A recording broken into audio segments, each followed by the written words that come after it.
Now, you love her so much. I mean, she's everything that you ever wanted. She has all the features that you like uh, in women.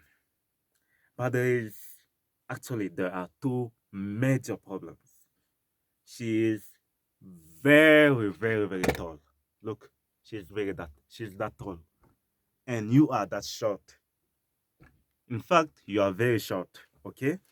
Now, the second problem is that she is way above your social status. Okay? Think of her being a princess and think of yourself being a peasant. Okay? Now, she's beautiful and you want to be with her, but those two problems you cannot solve it because she's much, much, much way above your level. Okay? Your social status, education, and everything. And even above that, the saddest thing, she's very tall. Now, how can it be possible for you to be with that person? Okay? Now, there are only two ways that might make it possible. Okay? Do you want to know these two ways? You shall know the truth, and the truth will set you free. Now, like I said in the beginning, you want to marry a lady, okay? And you love her so much, okay?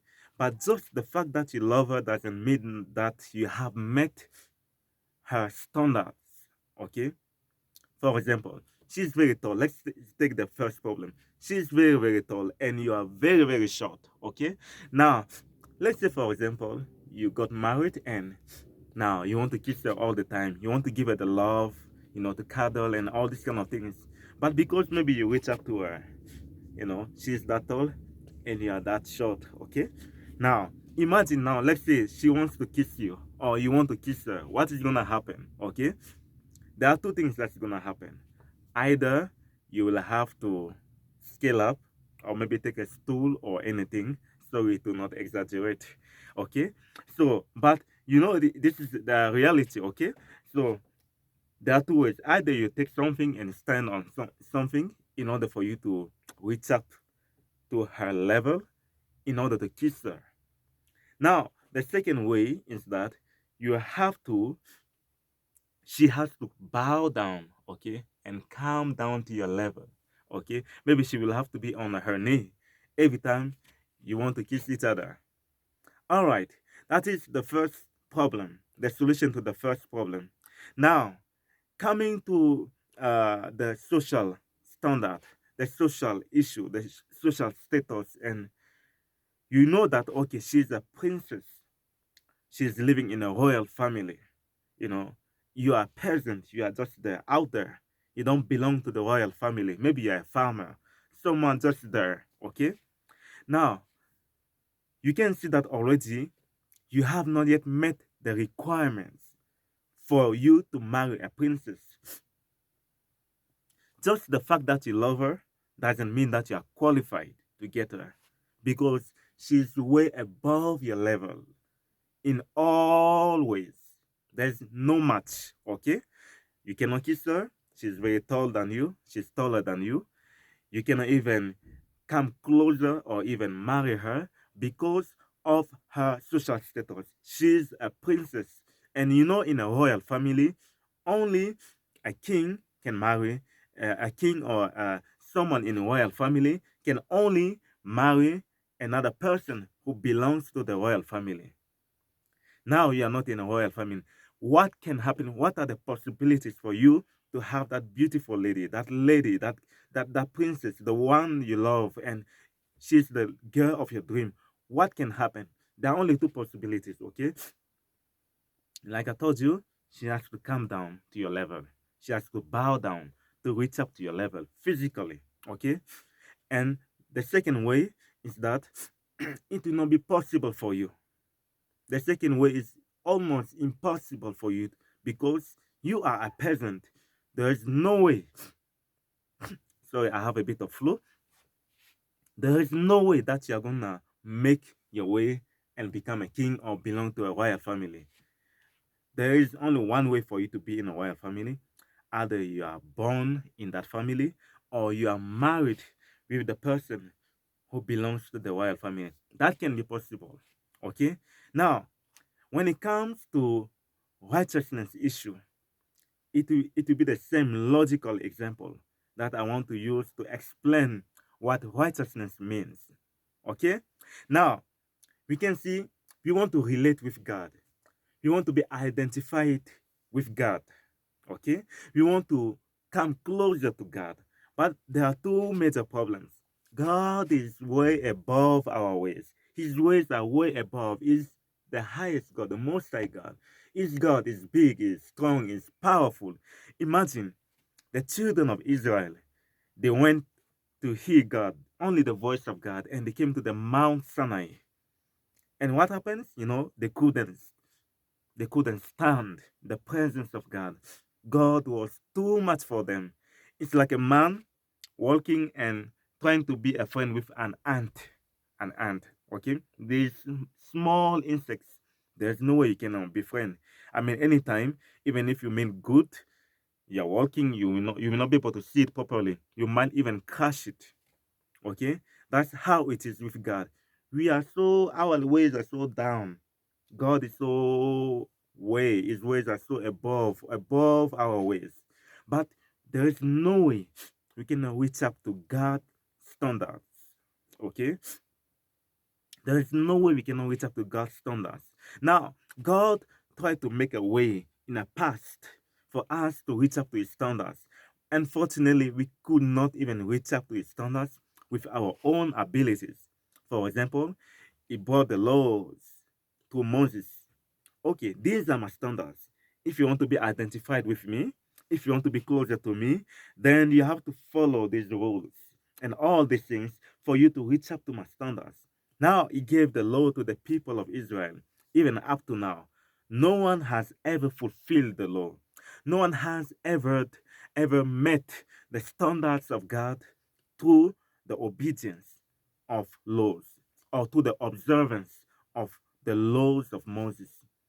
Now we can see that we fail in all ways for us to meet the standards of God with all our own strength, with all our own righteousness. We call it righteousness, okay? Righteousness is you meeting the standards of God for a relationship purpose. Okay, you want to have a relationship with God, but you don't have his standards. You haven't met his requirements. Now, God has to make a way because God is way above. His ways are way above our ways, and there's no way even physically we can relate with God. God is too powerful, too strong.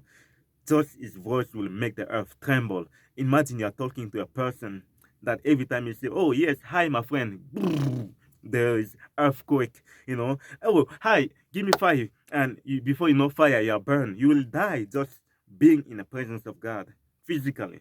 Now, what God has to do, he has to calm down, just like the lady who has to bow down to her knees just to kiss you. You know, God has to calm down.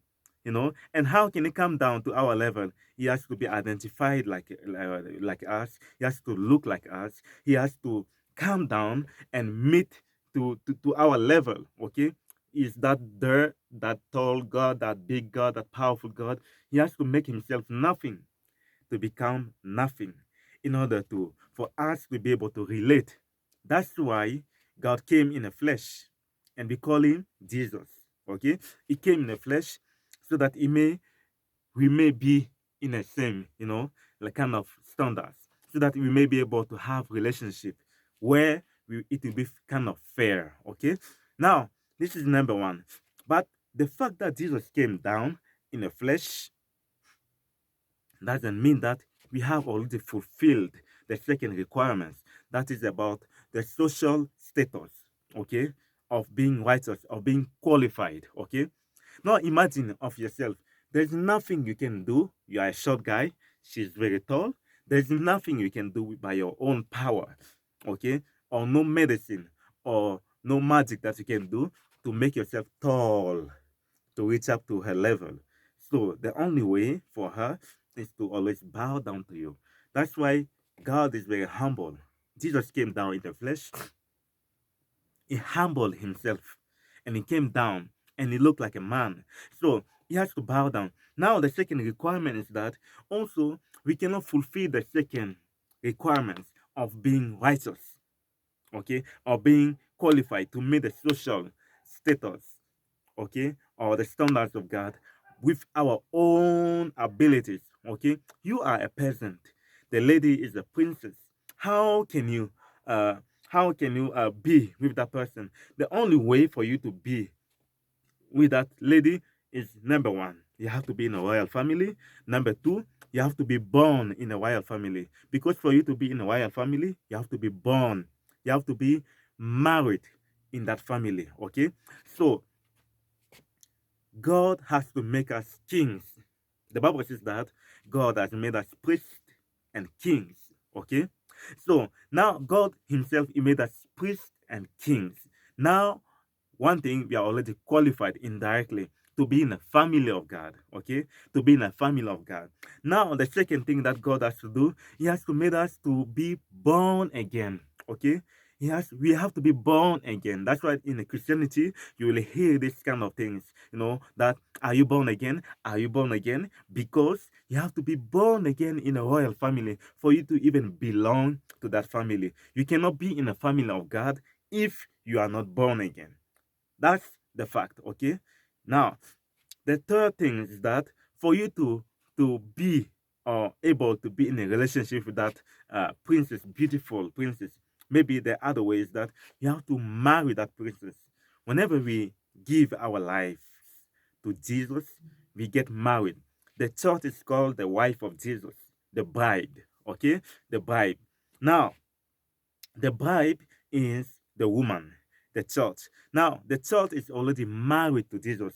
So we have all the rights to belong to the family of God. We have now all the rights to have possession, inheritance, and anything that belongs to the king or to the prince or to that royal family. We have rights, to be beneficiary. Okay. Now, so these are the things, two things that, three things that will be able to make us to be qualified to be called righteous. Okay. Now that you understand what is righteous, you can first of all, you cannot obtain it by your own strength. There's no way you can go tall, to make up to that lady that is already very, very tall. Now, the second thing is that, okay, a social level, status, class, and everything is way above yours. The only way for you to get to her is either by to marry her and to be born in a royal family. This is the same thing for you to obtain righteousness, for you to be identified with God, for you to belong into the family of God. You have to be born again first. Okay, are you born again? No. If you are not born again, I pray and I encourage you for you to be born again, to give your life to Jesus, to be married with Jesus, so that you may belong into the family of God. Okay? Now, also Jesus, He made Himself humble and He came down to your level. Now it is up to you to reach up to Him. It is up to you to accept His humility, to accept His gift, to accept His unmerited favor. Okay, you are not qualified even to meet up to the standards of God, but God gave you a favor, made you a favor, unmerited favor. You are not even qualified for it, but He gave it to you for free. So are you willing and ready to accept Jesus in your life, to make Him your Lord and your Savior, to make Him your husband, actually, to make Him even the love of your life, and to also become the Son of God, to be in a royal family? God bless you. And if you are blessed with this video, share it. Thank you.